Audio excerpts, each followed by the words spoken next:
চলে এসেছে রোহিতের বউ। কি গো বৌদি, থাম না, তোদের না সব সময় ভালো লাগে না একদম। কি রে কালকে হঠাৎ করে আসবি বলে আসিসনি, কোনো অসুবিধা হয়েছিল নাকি? না রে, আসলে কালকে আমার কিছুই অসুবিধে ছিল না।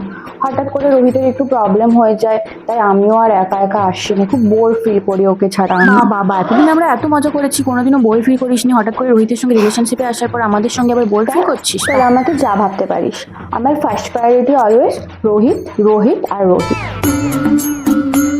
একবার এদিকে কান পাত। হ্যাঁ বল, কি হয়েছে? বলছিলাম আজকে ছুটির পর আমরা সবাই মিলে মোমো খেতে যাব। না রে, আজকে যেতে পারবো না। আসলে ছুটির পর রোহিতের সঙ্গে একটু বেরোবো, ওকে কাল থেকে বলে রেখেছি। তোদের সঙ্গে গেলে ও এক্ষুনি খারাপ ভাববে। তোরা যা, ঘুরে আয়। এতদিন আমাদের সঙ্গে ঘুরতে যেতিস, আজকে রোহিত চলে এসেছে বলে আমাদেরকে আবার ইগনোর করছিস? মানুষ কি সবসময় একরকম থাকে নাকি বল? মানুষ তো পরিবর্তনশীল, তাই না? ঠিক আছে, মনে থাকবে কথাগুলো। কি রে এবারে অ্যানুয়াল প্রোগ্রামে আসবি তো নাকি? অ্যানুয়ালে? আচ্ছা 1 মিনিট দাঁড়া। রোহিত, রোহিত, অ্যানুয়ালে আসবি? আসবি না? ওকে। না রে, এবারে অ্যানুয়ালে আসতে পারবো না। আসলে রোহিত আসবে না, আমি একা একা আসবো না। তাহলে এখন আর আমাদের সঙ্গে তোর আর কোনো স্বাদ নেই? হ্যাঁ, ও না এলে আমি আসবো না। তোরা যা ভাবতে পারিস, যা তো।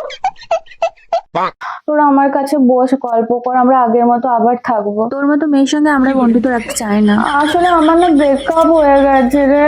ওই শোন না, শোন না।